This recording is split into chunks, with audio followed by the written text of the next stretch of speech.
They call it the Race to the Clouds, a dangerous hill climb like no other, up a mountain that has claimed many lives. One of the longest running car races in the world, this is Pikes Peak, the dangerous race into the clouds. This is a poorly paved and vicious snake run of a trail, a hill climb like nothing else. It's nearly 12.5 miles long, has 156 turns, and it's divided into 3 sections. Now, from the moment that you leave the starting line, you will climb straight into airline territory, pulling yourself into the heavens as you endure nearly an entire mile of verticality. And when you're that high, you will probably see many double rainbows. Oh my god, oh my god! Oh wait, not that kind of high. Woo! Now, of course, there is definitely a shorter path to heaven that the mountain does offer you, since on many of the turns, there's no guardrails, and well, and needless to say, it's a demanding event. It destroys cars and people alike, and even the most experienced drivers treat it like a holy proving ground. You will find this daring bunch at the base camp before the race even begins. In the town of Colorado Springs, which, side note, is a great tourist destination even without one of the world's most well-known race events, becomes this entire gearhead paradise in the weeks leading up to the climb. But seriously, the entire town just devolves into this weird petrol carnival, where enthusiasts from around the globe can meet their favorite drivers and get up and close to some of the craziest cars ever built. Now, sprinkle in some fried foods that should definitely never be fried, and basically it's a perfect evening. Now, if you plan on racing though, it's a bit different. Colorado Springs itself is the base camp, which is the lowest point of the mountain, is over 9,000 feet above sea level. And I don't know if you know this or not, but it's hard to breathe when you're a few miles up in altitude. There's not a lot of oxygen. And I've been told that is something that people generally, require. Now, since most drivers don't live in space, as far as I know, they'll be spending the days leading up to the race practicing how not to suffocate while driving. And here's a spoiler alert, the lack of oxygen is a major reason why electric cars are doing so great right now. This is because no amount of forced induction can make serious power when there just isn't any air to force induce. Now, the lack of O2 is far from the only danger here. More on that later, but just know the road is trying to kill you. It's got a mind of its own, with weather that can be drastically different depending on what turn you're going into, paired with shoddy pavement that was never meant to be a racetrack, and you've got a recipe for disaster.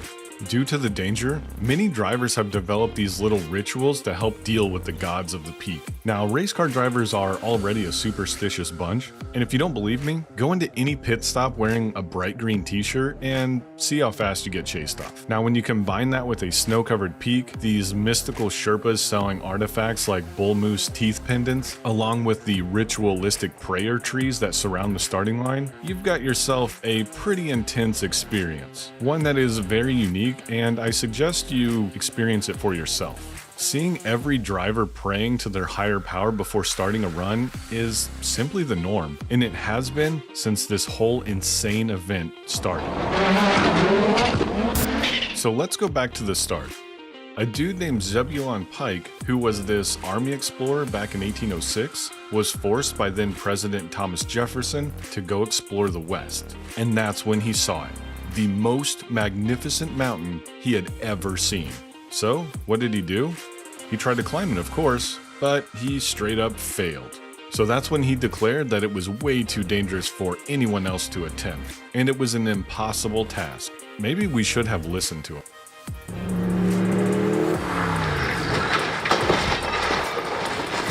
And as you would have guessed it, that same mountain is known today as Pikes Peak. Even though Zebulon didn't make it to the top, he still claimed that mountain as his. And every year a bunch of brave, and some would say insane people, gather at the base to do one thing and one thing only: get the best time in an all-out race to the top. But that's the nature of humanity, right? Someone claims that something's impossible, and the next thing you know, everyone is competing to see who can do it the fastest. It's been running for more than a friggin' century. Drivers show up, say their Hail Marys, then battle the elements in order to climb Pike's nefarious peak. Now, going back to the beginning, like all things, money was the root of everything. So when the Cascade Town Company thought there might be gold in the hills, they built a road in 1888. Next, the automobile got popular, and suddenly, taking a tour up the old carriage road became a fun tourist activity. See, since Mr. Zebulon Pike himself said how amazing it was, people had been flocking to Colorado to see the landscapes. And rumor has it that the song America the Beautiful, penned by a lady named Catherine Lee Bates, was about Pikes Peak, Purple Mountain Majesty and all of that. Now, what the tourist brochures didn't mention is that the drivers who took the tourists to the peak, well, they were very incentivized to drive really fast. They found if they could make the passengers really excited by kicking up some dust, they got much bigger tips. People loved the thrill, which, honestly, I understand.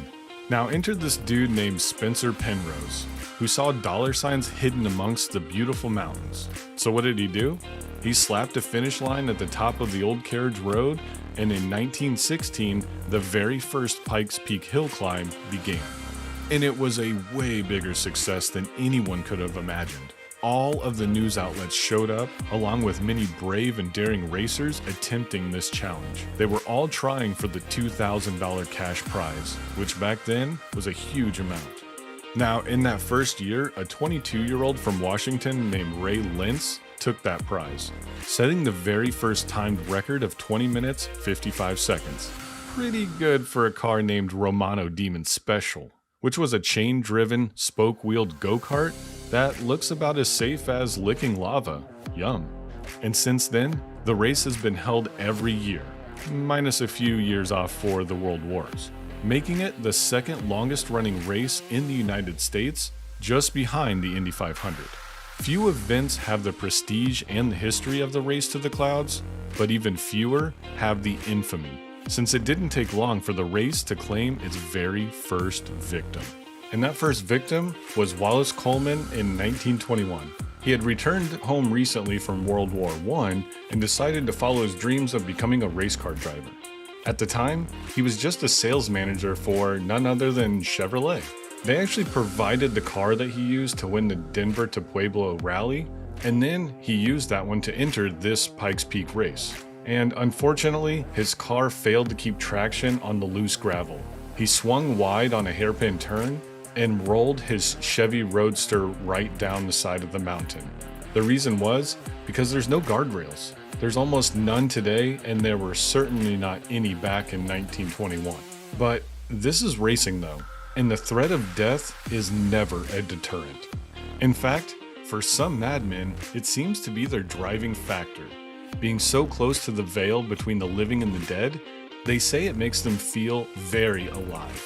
Now, while Wallace was the first to fall victim to the mountain, there were many more to come after that. Because every year the cars would get faster, the drivers would show up better prepared, but the road remained just as dangerous. Now, by the 1950s, the peak had become a proving ground.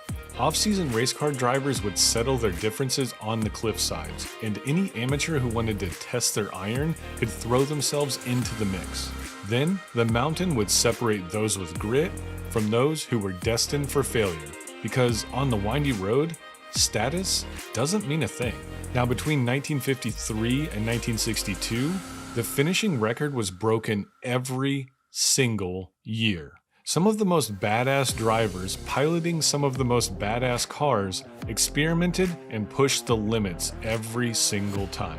Legends like Bobby Unser, who was the king of the hill, were putting down sub 15-minute laps in specially designed cars, and Unser driving his Unser Special would actually break the 13-minute barrier in 1961. That is a full 7 minutes faster than the inaugural run, which is just insane. So Unser would hold that 13-minute barrier for the next 17 years. When an open-wheeled Chevy would actually break the 12-minute barrier, that record held for the next 9 years when the legendary Group B Lancia turned Audi driver destroyed the 10-minute barrier. And that was none other than Walter Roll. And this is when things get interesting, new drivers like Rodney Mullen and the monster Tojima himself would step onto the scene. And for a decade, they would battle to break that seemingly impossible 10-minute barrier that Walter had set. But, as we know, the word impossible for some is just a huge challenge for others. Now, Millen would come close in a Tacoma, laying down a 10-minute, 7-second time. Now, that wasn't his best attempt, but it was perhaps the last real attempt to cross that threshold, because soon, the climb would change forever. That's because in 2002, thanks in part to a bunch of environmentalists called the Sierra Club, convinced Colorado to begin paving the climb. Cue the crowd booing. Now, some pencil pusher thought this would be a good idea to have more grip and make it safer, but removing traction as a limiting factor could just allow them to go faster, which in turn lets you fly off the side of the mountain faster as well. Fast forward to 2011, and Tojima finally breaks the 10-minute barrier. And at the time, only 76% of the track was paved.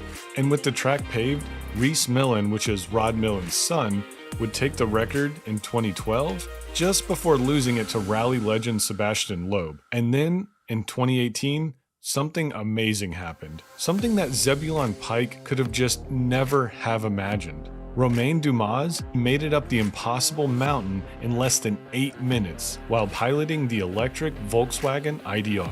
8 minutes, which, dear God, I think I need to remind you that this course is full of these blue sky corners where, since you're just going straight uphill the whole time and there's hardly any guardrails, the only thing that you see out of your car is endless blue sky and not too much of something called the road. Now, I might be underselling the danger because nowadays you've got oxygen pumped into your helmets, the drivers don't pass out, but there's still hardly any guardrails, so nothing is stopping you from just sailing off the side of the mountain like an unplanned Evel Knievel jump. But with the paved roads, the emergency crews can get to you way faster, which is a positive. Speaking of unplanned Evel Knievel jumps, in 1993, Gary Lee was piloting this little insane car somewhere between a Baja buggy and a sprint car. He called it the Wells Coyote. It had this massive wing to create downforce and try to keep him on the dirt. But when he came around the bend at the top third of the race, a massive gust of 50-mile-per-hour wind grabbed the wing and threw him off the side of the mountain. He ended up rolling more than 200 feet, just barely stopping before falling off a massive cliff. Because, as we mentioned before, Mother Nature is trying to kill you. There's often snow on the mountain, these insane wind gusts, and even water just flowing across the track. Even with perfect conditions though, driver mistakes happen all the time. Randy Pops crashed his unplugged performance Tesla 3, and he is a driver with decades of experience. He had a perfectly tuned car with unlimited power and endless traction, but the mountain simply decided that he wasn't going to make it to the top that day. There was a dip in the road formed by many years of neglected tarmac. It shot him into the air and into a small stone wall that thankfully stopped him before going off the side of the mountain. And that wall was built in the 1930s. I'm sure Randy Pops is going to be sending thank you cards to his surviving family for building that wall, because it definitely saved his life. Now, if the weather or the road don't do you in, the goats might.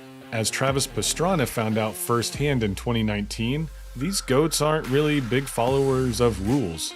One wandered right into the middle of the track in front of him during the race, but to this day, the pursuit of speed cannot be quelled. The climb is dangerous, racing is dangerous, but when you drive, you know what you're getting into. You know the danger. Now, so far we've covered the cars, the ones with cages and 4 wheels and protection from the elements. Those are the ones that do the best. And now while there's multiple different classes for the Pikes Peak race, like Porsche or the modified production or exhibition cars where there's basically no rules, all of them have 4 wheels and a cage. Now what you can't do anymore is race a motorcycle up the mountain. Now since the start of the race up until 2019, 7 lives have been claimed by Pikes Peak, and 4 of them were actually motorcycle riders.